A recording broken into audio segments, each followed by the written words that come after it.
Hello and welcome in to episode 7 of the Stomp the Bus podcast. My name is Mark Harris and I'm here with Colton Dodgson. And Colton, we are 2 weeks away from ASU's home opener against NAU. Season Yes, has come up on us quickly. yes, it has, Mark. You said it. I'm looking forward to it. I actually just bought, I did a lot of extensive research, and by extensive, I mean spent about 20 minutes on a grid that compared all of the streaming platforms for cable.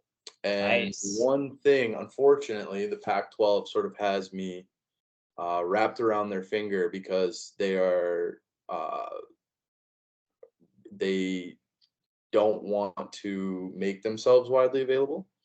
So there was two platforms that I could choose from, Sling and Fubo TV, which on Fubo I can watch cricket, worldwide soccer, all of the great sports, which was a big selling point for me. But ultimately, I went with Fubo, so I could watch the Pac-12, and I don't know. I feel okay about it. Might cancel after a month, but we'll see. I already used my trial a few months back, Nice. so my hands Nice. were tied. But Sling does not have local channels, so it's the cheapest, and it has the Pac-12 network, but And it doesn't have, yeah, no NBC, none of that stuff. So they lost me there. But yeah, I'll at least get to watch NAU, right. so that's good. It's all such a pain. It is all just such a pain. And whenever eventually the Pac-12 network's gonna be gone, whether ASU's in the Big 12 or stay in the Pac-12. But in the interim, it is around. And as for which streaming service I'll use for that, I think I'm gonna go with Mr. Semi-legal internet stream. Well, see, So the problem with those semi-legal internet streams, and I don't know if they're even semi-legal. I'm pretty sure they're like all the way for the illegal. purposes of this show, they're semi-legal. How's that? Okay, They're decriminalized. yeah, you might hypothetically use those streams, but the problem with hypothetically using those streams is they just like you lose the signal every like five Yeah, minutes, and then you're it's behind choppy. by like 3 minutes, and yeah, it's unfortunate because I dropped all the money on Fubo. I got like the middle package because it had like MLB, NBA, all those like nice Right. channels that I like. But they don't have any of the Turner Broadcasting channels. So I can Yeah. guarantee Fubo will be canceled by the time March Madness rolls around. If not way sooner. But that is the like absolute cutoff. Because there's no TNT, none of that stuff. So even NBA season, you need TNT Yeah. for NBA, but whatever. I digress. It's annoying. It's annoying. Well, one thing that isn't annoying, see that segue there, It gets is that the better as those. ASU quarterback competition has officially come to an end today with Herm Edwards announcing that Emory Jones has been named the starter. Not exactly surprising news. And Yeah, I think was there ever a competition?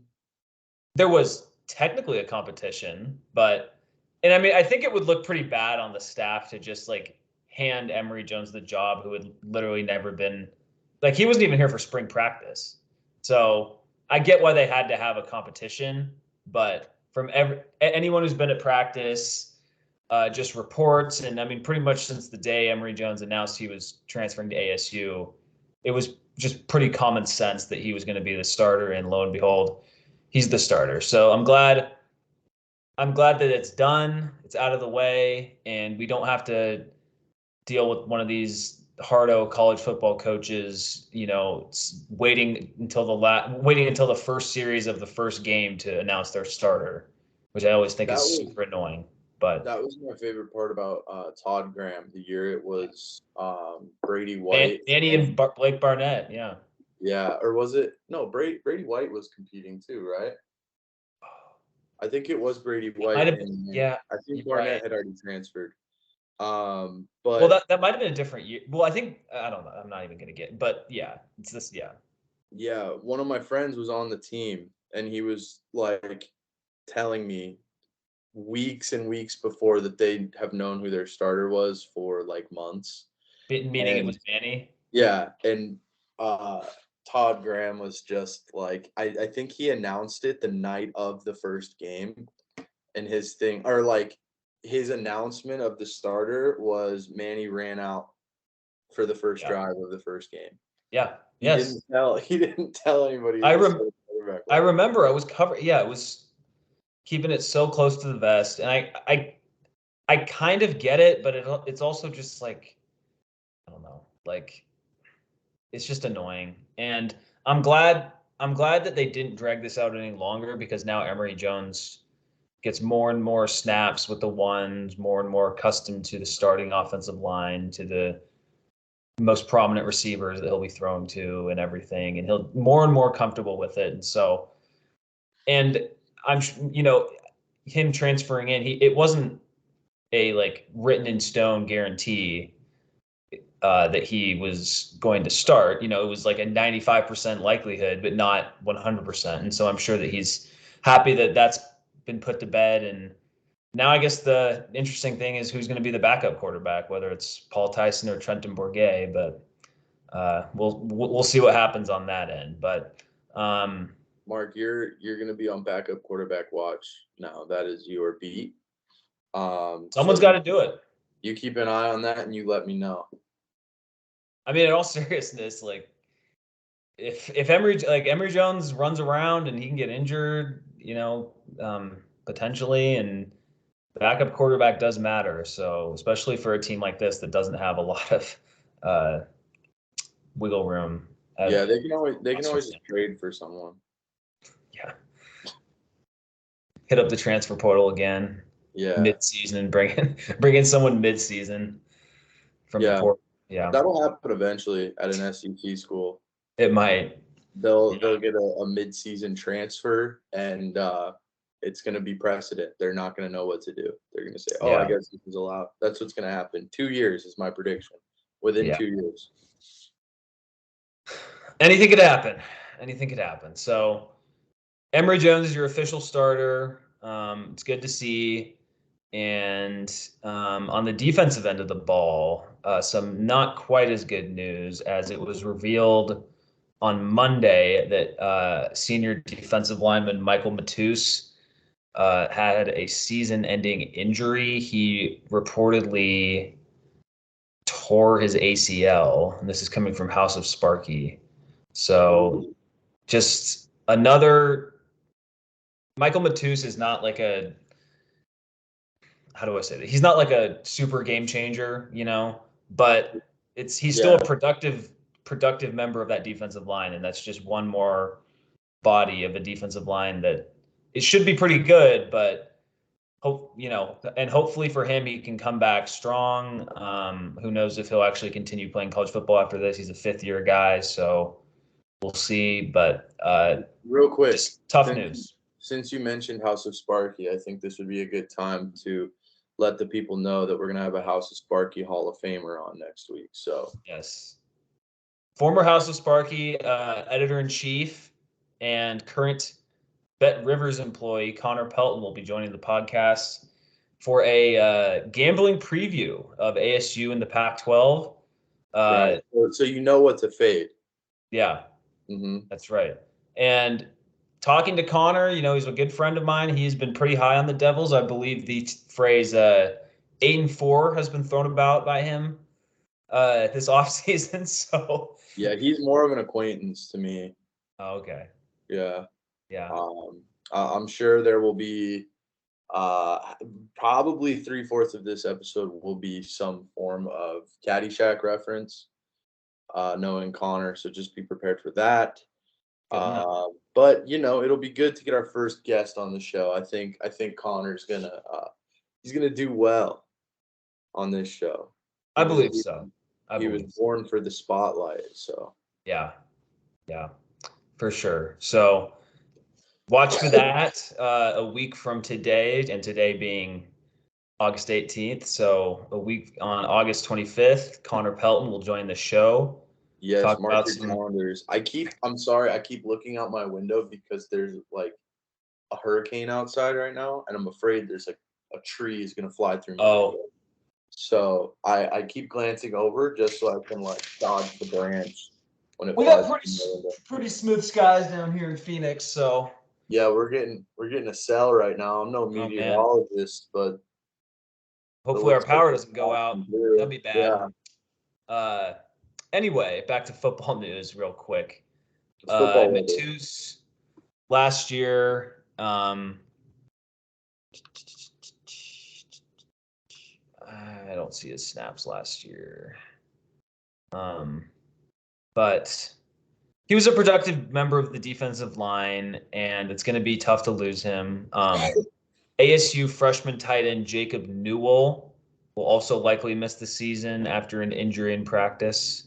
So, luckily the injury news hasn't been too widespread on this team so far.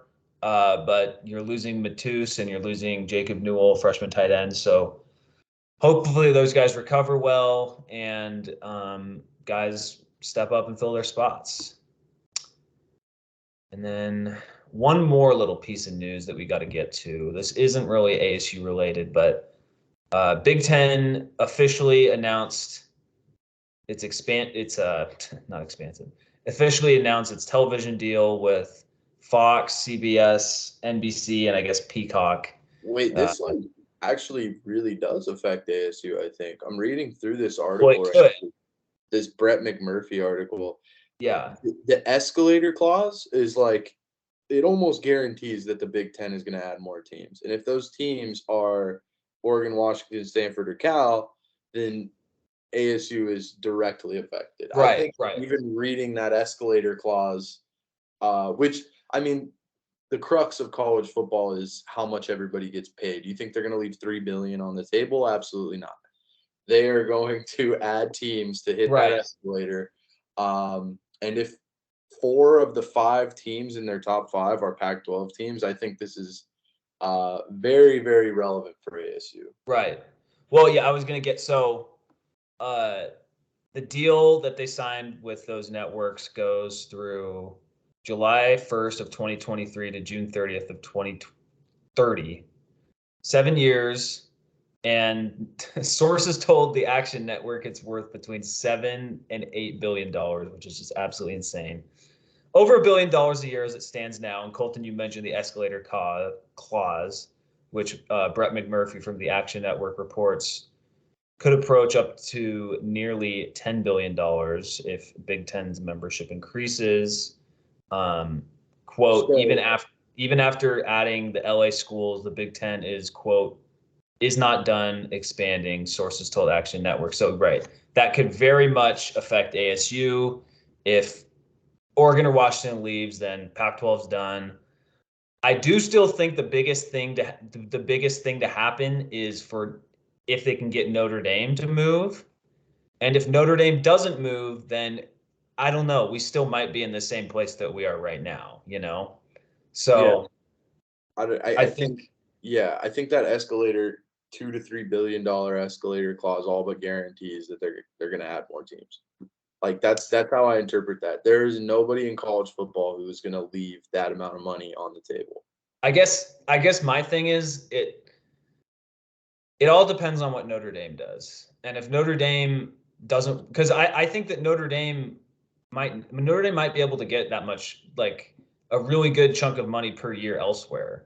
There's the rumors of them with NBC doing a $75 million a year type thing. And that might be enough to keep them from joining the Big Ten because Notre Dame wants to stay independent. If that's like, if they could have it their way, they would just stay independent. Well, they already So have a deal with NBC, don't they? no, I know, but it would just be a larger deal. Mm. So So 75 million. How much do you think? Because you have to understand Notre Dame has all the leverage in this situation, right?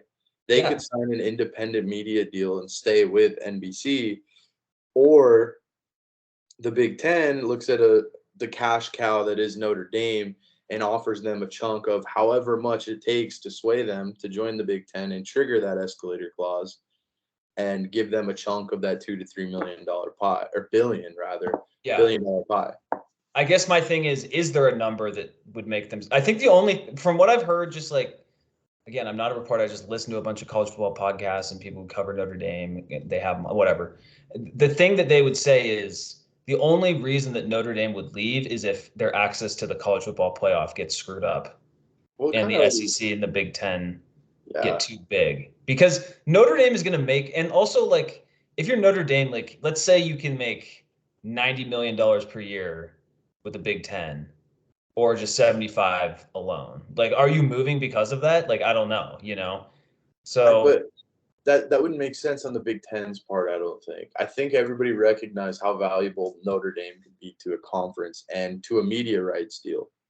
right. I Well, no, the I Big Ten feel wants like to they add would Notre have to Dame. jack that price up a lot. I don't think it Yeah. would be a 15 Well, that's million true. dollar disparity because the Big Ten knows that Notre Dame wouldn't move for that, and Right. we've seen that their access to the college football playoff hasn't necessarily been hampered altogether, It but hasn't.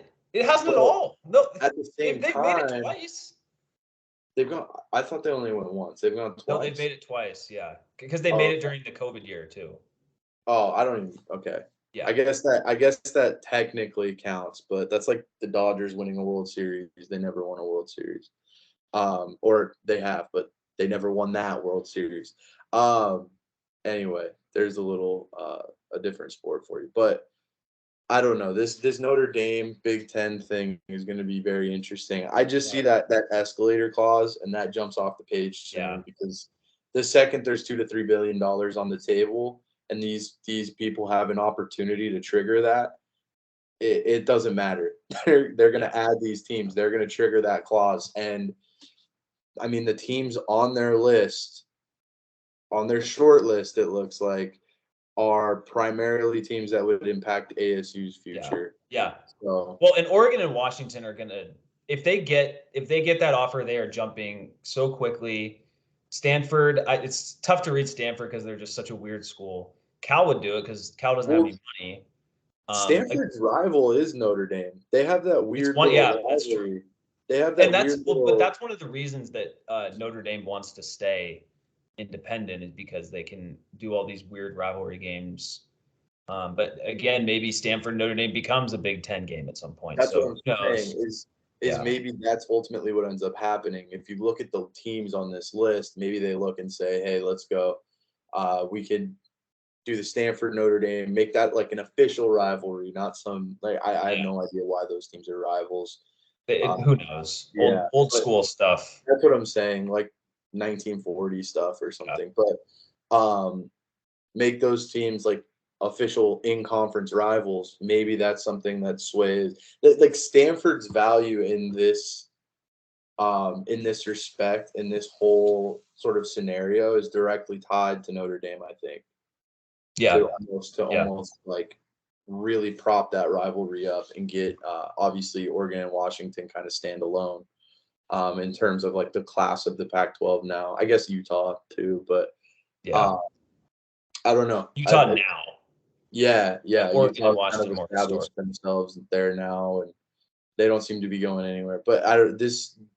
The clause for me, this escalator clause, all in my mind, I could be way off here, but just based on the trends of college football, this basically guarantees, in my mind, that the Big Ten is going to add more teams, Yeah. which puts ASU's future in the Pac-12 very much in doubt. Yeah. So yeah, exactly. Bringing it back to ASU, like we've mentioned it before, but Michael Crow and Ray Anderson, I know that they want to keep the Pac-12 alive based on what they've said publicly and what's been reported. But if they get a little whiff of Oregon or Washington leaving, you have to call the Big 12 immediately and be like, hey, we're going to the Big 12, you know? So Just send I them a think with U like, up. what? Who's the Big 12 commissioner? This guy Brett Yormark, he used to work for Rock Nation. Actually, they All right. just Well, announced it. Michael Crow needs to shoot Brett the U up text. He should. He definitely should. I think it's been Yormark sending the U up text mostly first this summer, but Yeah. a lot can still happen. And from an ASU perspective, I'm glad that we at least have a lifeboat to jump onto. I'd rather it be the Big Ten lifeboat, but if it's the Big 12 lifeboat, then it's better than being in the Mountain West. So we'll see where that goes. And Cal was one of the teams mentioned. I've said it before on this show. If Cal gets into the Big Ten and ASU doesn't, I'm going to be very pissed. But who knows if that will even happen. Anyway, now to the fun of the show and the fun of college football. Colton and I are going to go through the ASU schedule and pick games as a season preview. Are you excited, my friend? Yeah, we'll see how much I truly know. It's hard to keep up with all this turnover, especially this year. Yeah.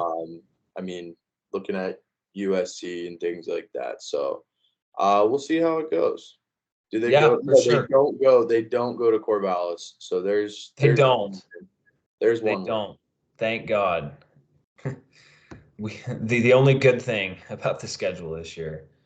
All right. I have got the schedule pulled up from FBS schedules right here. First thing that jumps out to me at this schedule is the first 5 games are a meat grinder, an absolute meat grinder, although there's also 2 very much should be winnable games in that stretch. But the first 5 games, if they can come out of that, if they can somehow beat one of Oklahoma State, Utah, or USC and come out of that stretch 3-2, that's going to be an enormous sign for this program. Absolutely. Let's see, how many of those are on the road? I know they go to Oklahoma. 2. Yeah. Okay. So 2 out of 3 on the road. They get Utah at home, which I mean, I'm thinking back to when's the last time they played Utah at home? I remember It that would have been 2018 that's the because last time, and that was the yeah, I they would remember have they would have hosted them in 2020, but yeah, I remember Eno I don't going even. wild in that 2018 game, and that was a lot of fun. I mean, they absolutely collapsed last year against Utah, but Utah's always a tough place to play. I've been to that stadium; it gets It is tough. extremely loud. Um, Obviously, Utah looks great. I mean, not a ton of turnover. I mean, they lose. I feel like Britton Covey was one of their big spark But plugs. that's basically it. They Devin lost Lloyd. They lost Devin Lloyd, first round Devin pick. Lloyd.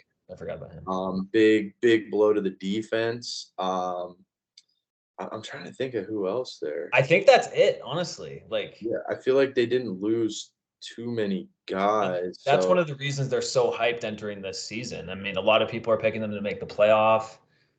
They got Rising back. yeah, So, I was about to call him Brewer, but Brewer is the guy that he beat, right? yeah. Yeah. Okay. Yeah, I almost mixed them up. But yeah, Rising comes back. I don't know, man. Like I remember watching Rising last year and like Utah felt rather, I don't know what they're gonna look like this year, but last year they felt very much like a momentum team where like the second it was on their side, there was nothing you could really do. We saw that in the game against ASU. Yeah. But I mean, even in like the Rose Bowl, the second Ohio, it kind of they lived and died by that momentum. They couldn't really like they didn't really see. I don't know. Like once Ohio State stole that Rose Bowl game, Ohio State's a great team, obviously, but they Yeah. just couldn't dig out of that hole. I mean, I don't know how this. I like that this game is in Tempe because if this was in Salt Lake City, it would be an auto like I wouldn't even Zero think about chance. this. Yeah, Yeah. but this kind of feels like it could be an upset depending like just looking at this schedule. Obviously, we haven't seen the product that ASU is going to put on the field just yet. But I mean, if they go 3-1 in their first 4 and split against 2 top 15 teams, I don't know. I feel like that Utah game could be winnable just considering the circumstances. Right. Um, that Oklahoma State game, I just looked up, I just out of curiosity, because I feel like ASU's strength this year, as it always seems to be, is going on offense at least, is going to be their rushing attack Yeah. um, with Daniel Ngata and Xavier Valde. And I looked up Oklahoma State's rushing defense last year, and they were third in the country in Yeah. opponent rushing yards allowed. I don't know what their turnover looks like off the top of my head. I But think they whatever. lost. So I know I think well, they lost their defensive coordinator, which is huge. Okay, that is big. That is And they big. lost. I know that one of their linebackers was named Malcolm Rodriguez, and Yeah, star of Hard Knocks, him and Chase Lucas. he's on Hard Knocks. Rodrigo, yeah. Oh, okay. They don't even call him by his name. They just call him Rodrigo, and he's Of like course. pairing He up bites lines, man. kneecaps. He's a kneecap Yeah, biter. yeah. So who knows? They'll regress a little bit in terms of rushing defense. But that game is It's gonna be on tough. the It's road. gonna be tough. Yeah, that will be a really tough game. Um, I mean, even if they regress, they were top 3. Even if they regress to like Exactly. top Yeah. 20, I mean, what that is not gonna bode well for ASU. I think that's a loss, but I'm gonna go out on a limb and say they beat Utah. Okay. So Well, yeah, I want to do game by game in a moment here, but yeah. I kind of went you out of order. That's my bad. no, it's fine. But you were mentioning the concept of games that they just have no chance of winning, right? And Hmm. to me, I see 2 games on here that ASU just has like if you put it like I just don't see them winning. And honestly, when I don't have good logical reasons for this, but the only 2 games I think that they have no like that ASU just isn't going to win is actually the at home against Utah because I think Utah is just going to be really really good this year and like Hmm. I just don't think that ASU is going to be able to beat them. I think they might be able to play like a closer game than people think, Yeah, but I just don't think they're going to win. And then the other happens Saturday, November 12th at Wazoo. I that just was the one I was looking at too. that is just Yeah, I don't even I care if don't think Wazoo there's any comes into shot they that win that game game. at I don't know what their record would be. Let's just say they're like 3-4 or something entering the game. I don't care what Wazoo's record is. ASU is going to lose that game. Wait, It, 3 and 4. They'll have 8. They'll have well, I don't know what 9. Wazoo's schedule is. I don't know how many. Oh, I don't know if Wazoo comes in as just a. That's weird. I don't know why that's there. yeah. I don't think Uh, it matters what they're. exactly. That's my Yeah. point. And also the fact that it's being played November 12th in Pullman. I mean, that is going to be an ugly ass game. The weather's going to be terrible.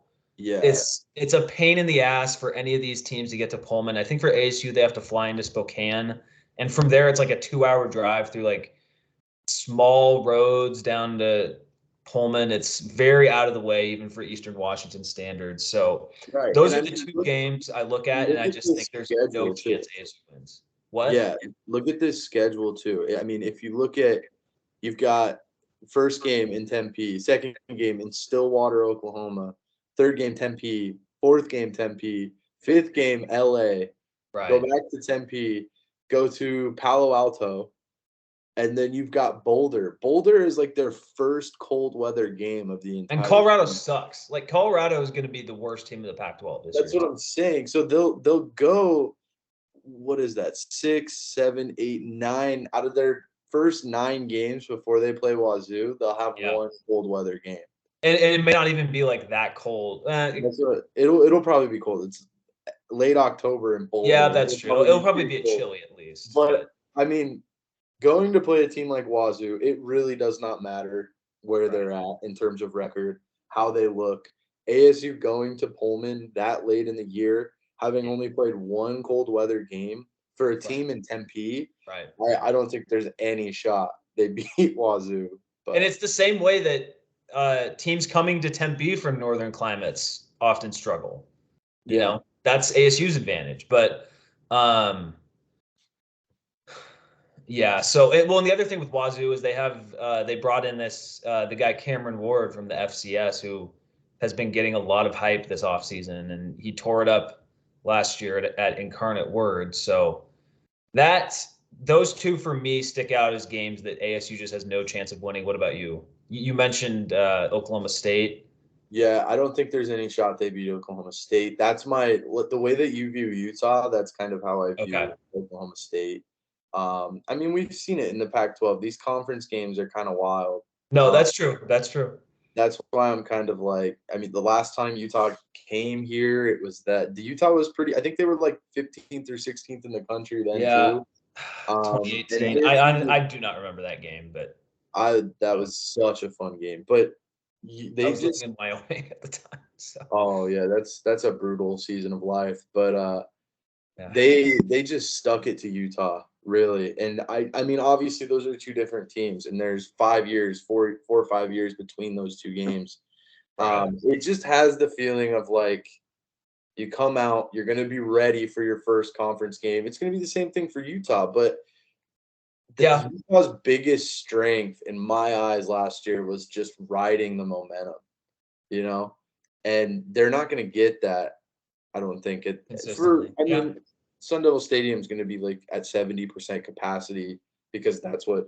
I mean, that's as high as they can I feel get. like for the Utah game it'll be higher than that, but yeah, I I get hope so. I get Because if they can, you said it'll be a close game, and I agree with you.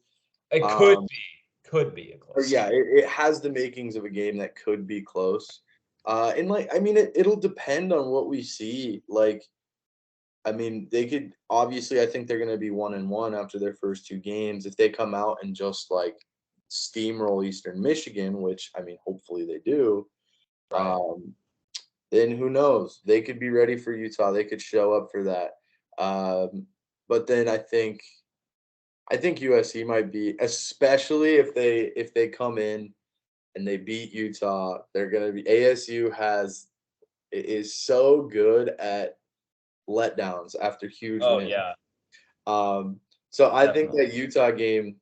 I think they might win that Utah game. I have a feeling they might win that Utah game. I might look at underdog spreads. I think at the very least they'll cover. They'll probably be like 7.5 point dogs or something like that. Right. I think they could cover that. Maybe even win outright. There's a little gambling preview for you. I know we saved that till next week, but if I'm looking at games that I don't think they have any shot of winning, I think my Well, hopes we for already mentioned Wazoo if you yeah, want to throw yeah, that. we're in agreement on Wazoo, but I think my difference ties specifically into their performance in the Utah game.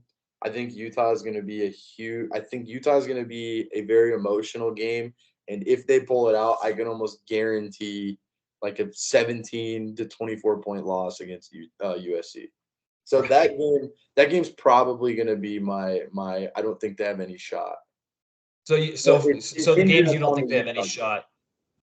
The games you don't think they have any shot are Oklahoma State, USC, and Wazoo. Yeah, I think those are my three where I'm like, I Okay. just don't see it. But I want to clarify, a quick disclaimer. My no shot pick for USC is almost Is depend. contingent. Yeah, is almost contingent upon that Utah game because I think they're really going to show up for that Utah game. Yeah. So Okay. I can see your logic with that. I can see your logic with that. All right. Now that I just got rid of the screen sharing, let's get back to it. All right. So we have week 1, 2 weeks from today, Thursday, September 1st, against in-state rival Northern Arizona. Um, I don't think ASU is going to lose this game. Although Power 5 teams from Arizona have lost to NAU before. Looking at you, Arizona, because they lost to them last year, which yeah, is always funny to me. But the only thing I'm looking for in this game is for ASU to blow them out. And when I mean blow them out, I don't mean be up, 21-13 at halftime and go on to win 35-16. I mean, be up, 28-7 at half and win 42-14. Like, I don't want to be stressed out at halftime at this game, I I just want yeah, I just want them to blow them out from the beginning and win. So yeah, that's my expectation for that game. yeah. I think. Sorry, I'm Because just we've trying. seen this with ASU before where they toy around with the team. They did it last year, kind No, of. I agree. They did it the last time they played NAU too. I remember covering that game. I Oh, think it was really? like 10-3 at half. Yeah, I Um, don't want to see that. I do not want to see no, that. I don't think you'll see it from this team. I think the theme of all of our conversations to this point has largely centered around the experience of this team, and I think that's going to lead to poise. I hope that we'll see a team Right. that comes out, they're ready to take care of business. Just get their feet wet a little bit. work out the kinks. It's kind of a preseason game. I mean, college football Yeah. has that 0 week and that week 1 where teams are playing cupcakes or whatever. Yeah. So the biggest thing you want to see in that game is just what did Giannis say? You don't want to play with your food. Yeah. Yeah, Exactly. I think that's the mentality. Just come out, Yes. take care of business. Even if it's not put away by half, even if there's a few mistakes, even if it's like 17-3 and you're like, okay, we're probably gonna be fine. I think 17-3 at half, I'm gonna be fine with that. I think it ends I somewhere like I want to see more 42. than set. Let me put it this way. They better have at least 20 points on the board at halftime. I Not don't like 17. no, not 17. I don't care. I Oh don't man. care. All right. Hey, it's that's how Mark likes it. So respect. But yeah, I think it's gonna be week 1. It's a new quarterback, Right. a new offensive scheme, obviously. Yeah. I call him Zach Taylor, but I think that Zach Hill. Zach Hill. That's his name. He's Yeah. gone. There we go. I do that every week. I call him I Zach no, Taylor. it's an easy mistake to make. I gotta Yeah. yeah. Zach Hill's gone. They're going to be adjusting to a new quarterback, a new scheme. Things could be rusty to start, but Right. I don't think it's going to result in anything that's going to scare anybody down the Right. stretch. No, I don't think so either. All right, on to week 2.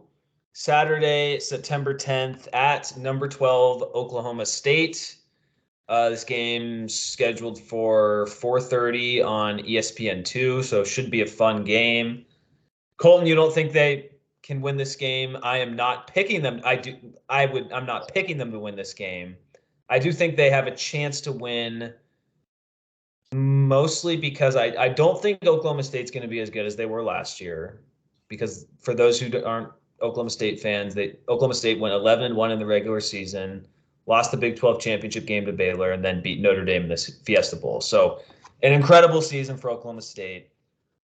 They lose their defensive coordinator, Jim Knowles, to Ohio State. They lose Malcolm Rodriguez, who we talked about, a few other defensive players off their very impressive defense from last year. So I think that ASU can win this game if, again, Oklahoma State's going to need to have a few turnovers. And look, maybe Emory Jones just makes a few plays with his legs, and all of a sudden ASU kind of grinds out a 26-24 defensive battle type win. I don't think it's likely. I would not bet on ASU winning this game, but I think it is possible. That said, after this game, I have ASU at 1-1. I'm with you on that. I don't think they pull this game out. Like we talked about, Oklahoma State's defense last year gave up the 3rd fewest rushing yards in the country. Obviously, we talked about the turnover. How far are they going to fall from what they were last year? Right. I don't know. I just know that was kind of their bread and butter. All we have to really go off of is last year. And I mean, I don't really follow Oklahoma State extensively, Yeah. uh, but they've sort of set that precedent last year for being a very solid team against the run. That's ASU's strength, or we're predicting that's probably going to be ASU's strength is their ability to run the ball. And now with Emory Jones, a mobile guy as well, there could be multiple ways to implement that. I just don't see the matchup working in ASU's favor. I think ASU is, if they're down, they're going to have to throw a ton. And are they built Yeah. for a shootout? I'm Yeah. not entirely sure.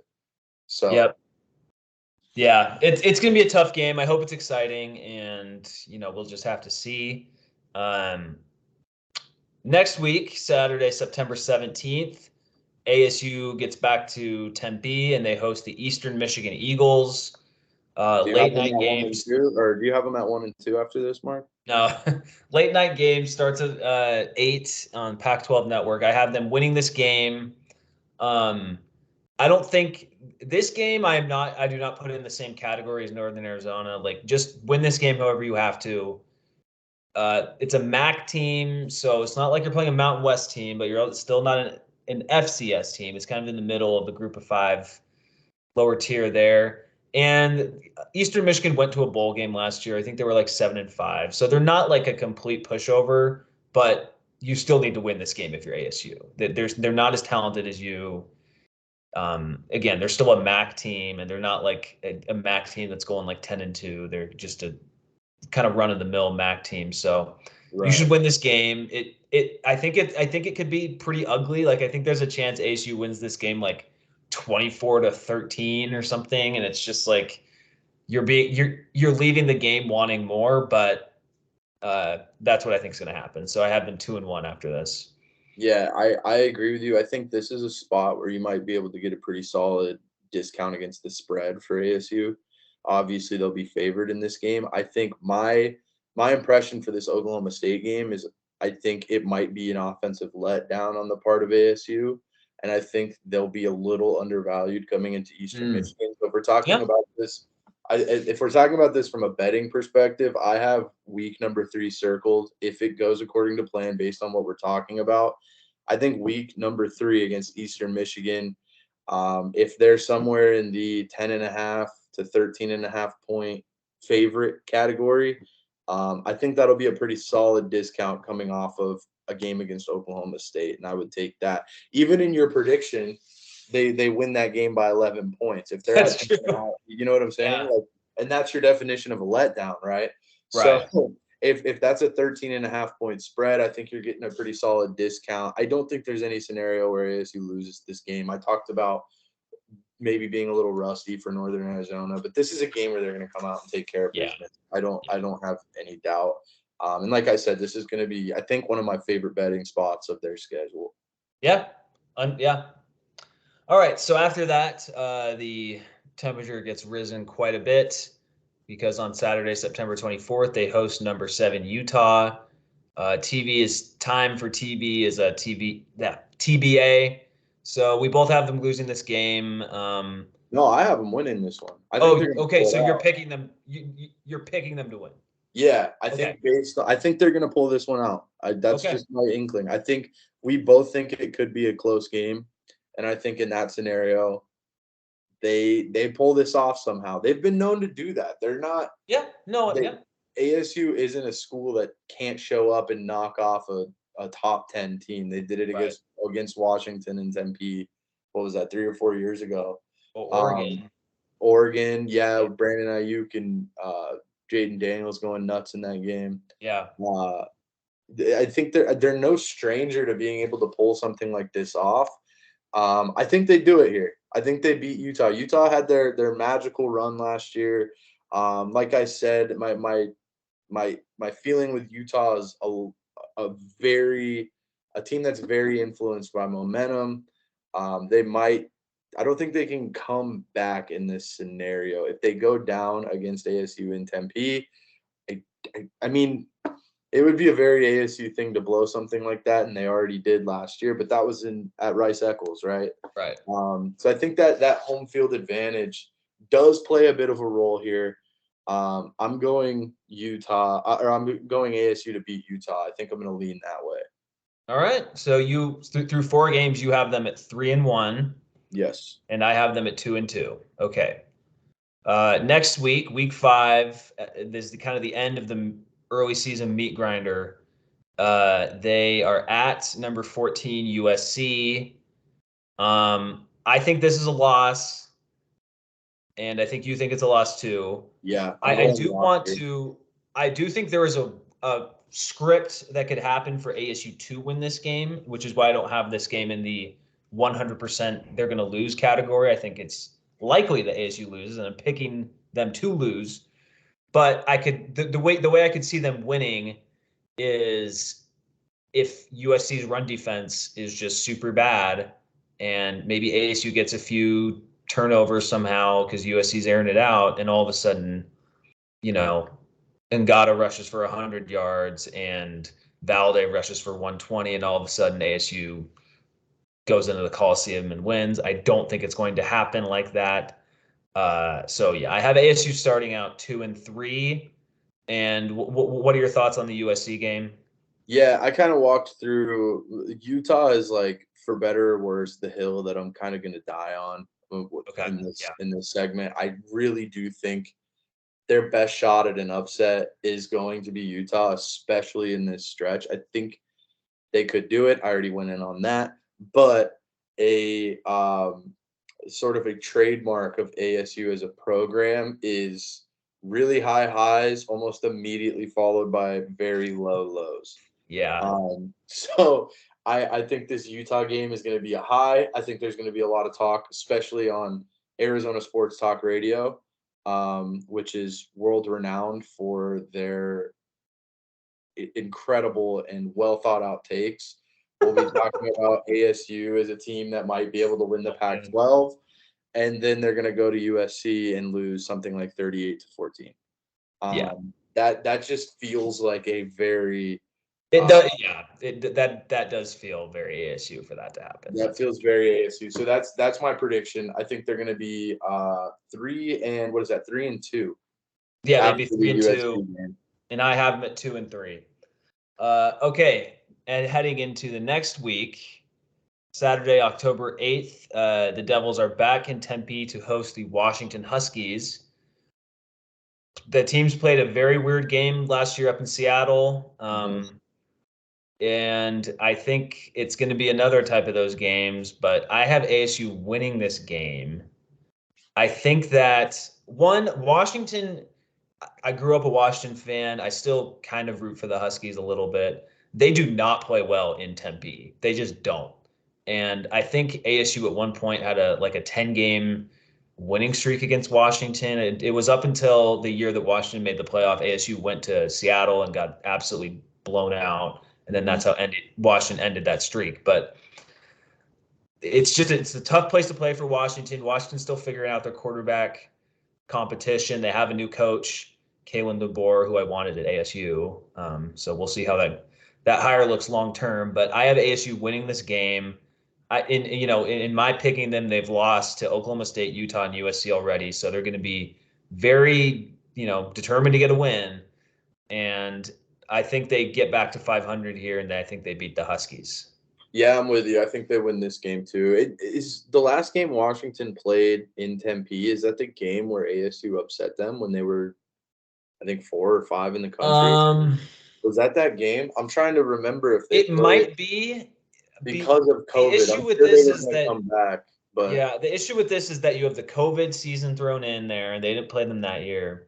And then you also have the fact that you're rotating teams from the north.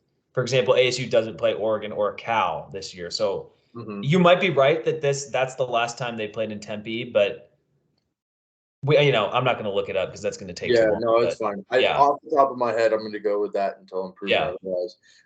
But you said very weird games between these teams, and I couldn't agree more. I think every time I've watched Washington play ASU, it's such a strange game. Yeah.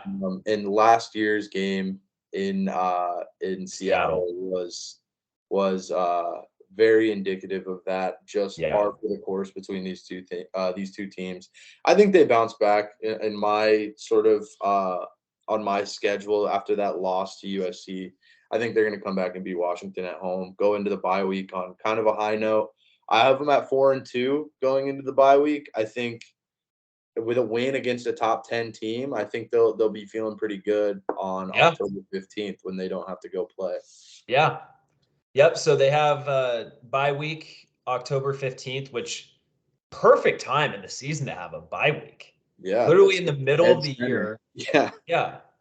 And after that, you have a lot more of conference schedule, but you've played the toughest teams that you're going to play in the conference already, save for UCLA, I guess. Yeah. No, this second half is like. Yeah. No, this second half. This is where they make their money. So as we get into the second half on Saturday, October 22nd, they go up to the Bay Area and play Stanford. I have them winning this game. I saw ASU and Stanford play live last year, and ASU killed them. They ran the ball at will, and it was even one of those games where ASU didn't even score an offensive touchdown in the second half, which of course, and they still won the game comfortably. So I think ASU wins this game.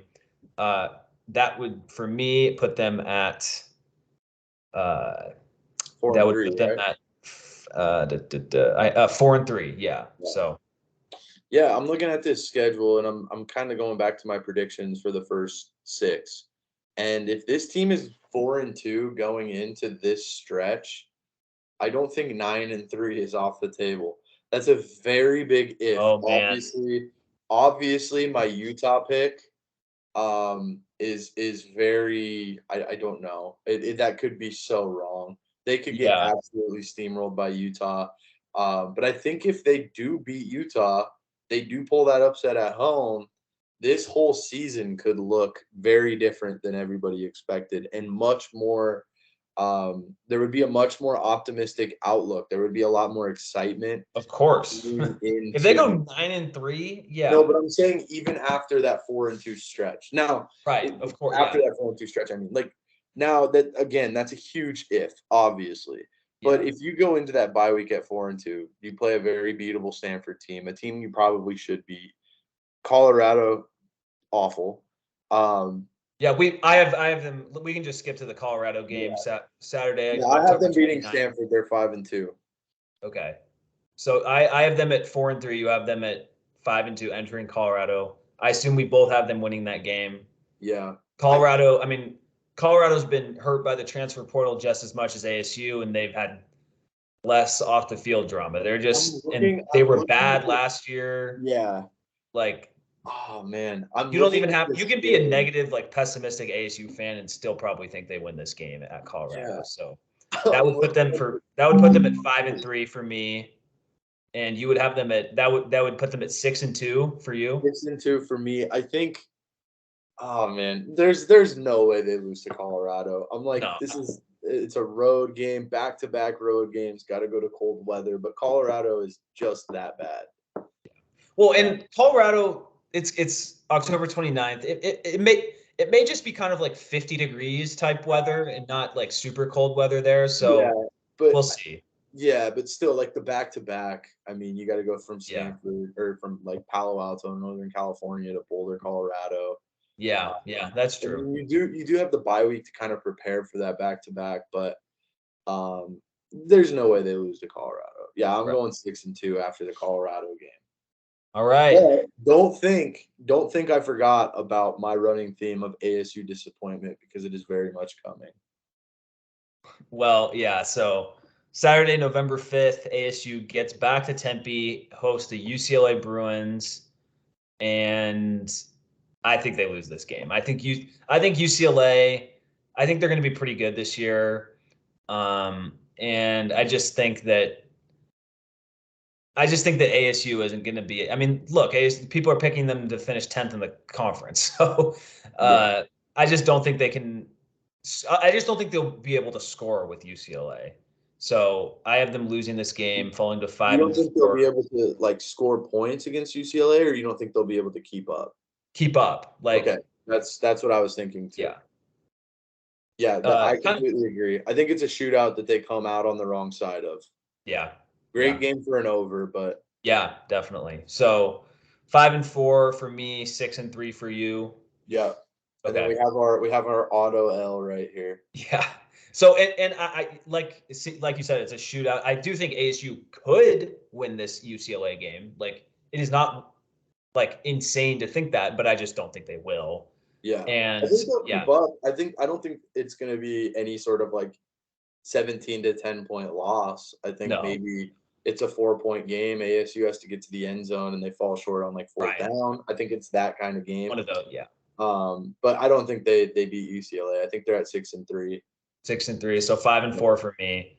Um, and I then we at went in on this one. I don't know how much we have to talk about this one. It's kind of just a cursed game.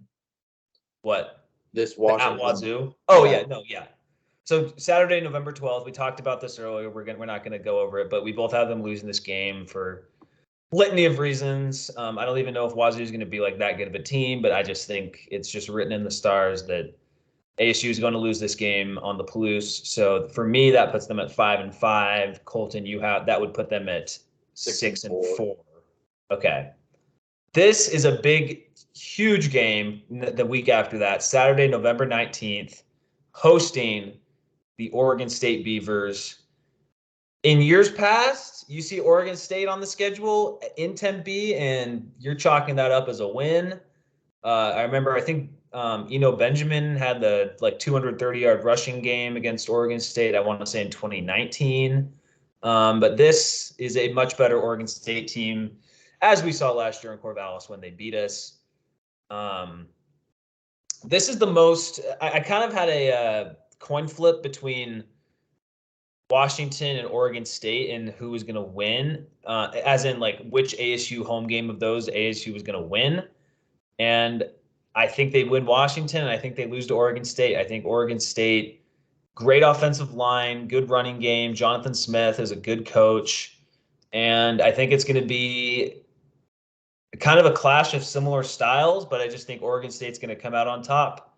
And for me, that drops ASU to 5-6.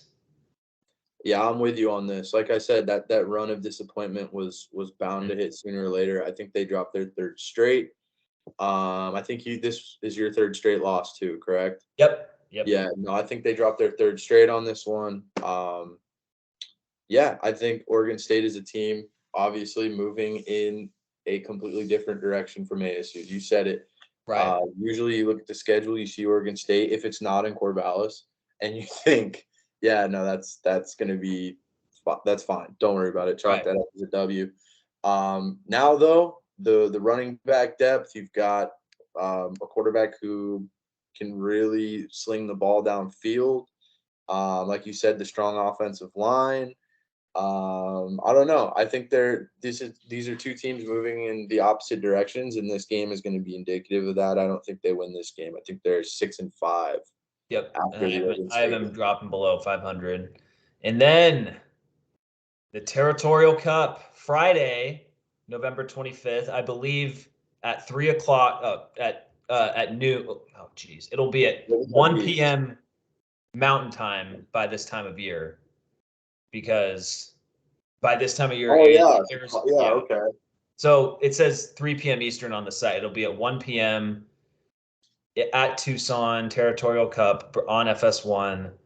I think ASU wins this game. I think ASU gets to 6-6. I don't think that I just don't think that Arizona is going to be they're going to be better than they were last year, but I think they're going to be better in terms of being like a 4-8 type team instead of being like a 6-6, 7-5 type team. Yeah. And so I know that Arizona's had a good recruiting class, and the programs are moving in opposite directions. I'm admitting that. Like the 2023 Territorial Cup, unless things significantly change, I think the Wildcats have a great chance to win that game. And I mean, they obviously have a chance to win this year's version of the game too. I just think that ASU has a much bigger advantages on the line of scrimmage. I don't think the quarterback is as big of an advantage as U of A people would like to think, because Emory Jones offers different things that Jaden Delora does.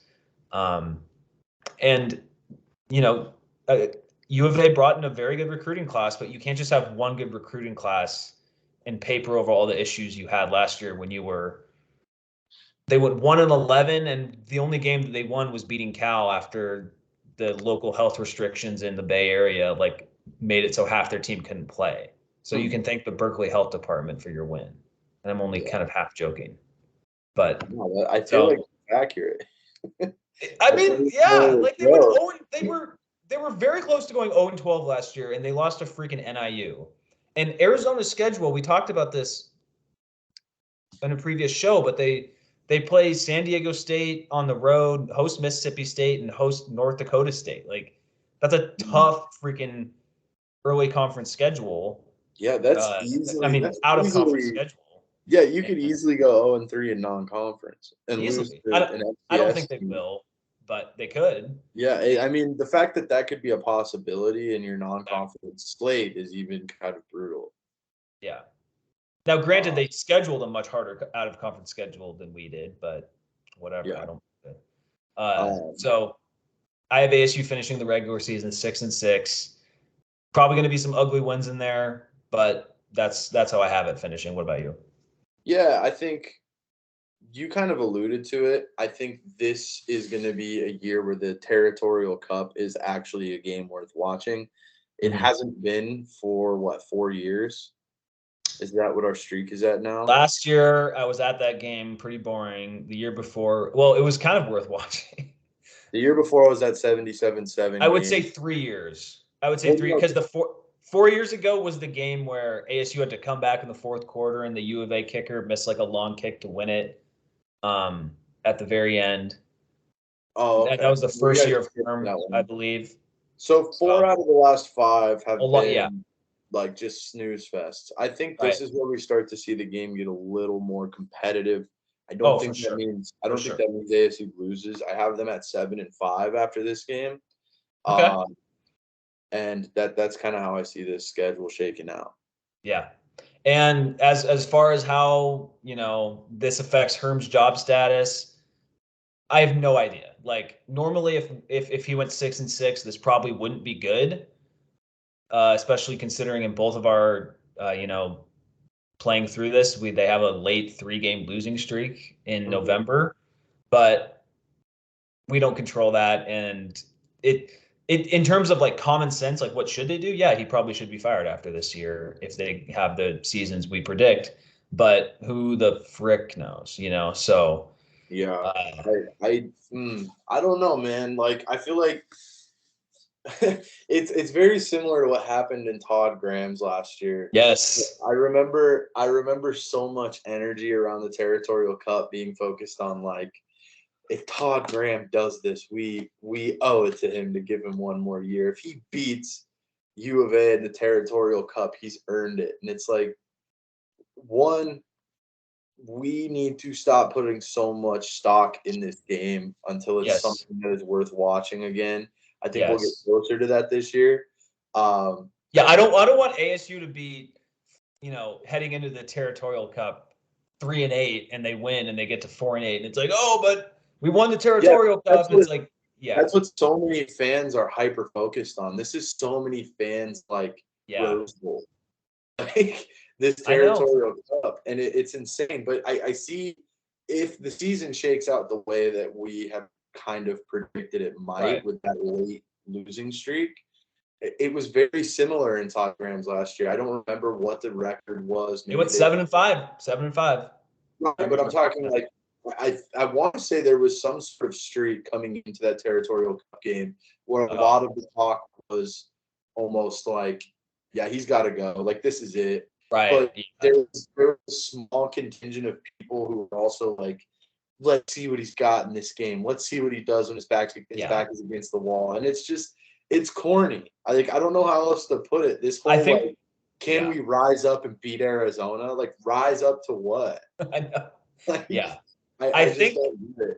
I think that our main point on no decision should be made based on what happens in the Territorial Cup when it No, comes to, the decision needs to be made after Oregon State. yes, yes. And then you do Herm a favor and you wait to announce it until after the season.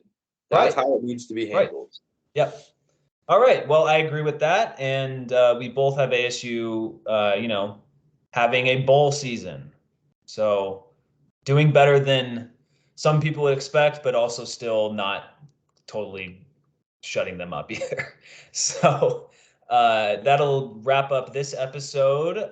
Tune in next week when our friend and Bet Rivers employee, I don't forget what his actual title is. Are we allowed to say that? Do you think he'll get in trouble What?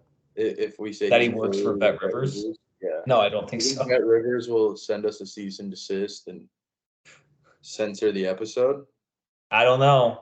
We'll see. But yeah, anyway, Bet Rivers employee Connor Pelton will come on, give us some of his spicing gambling tips. So tune in for next week and thank you for listening and go Devils. Later, guys.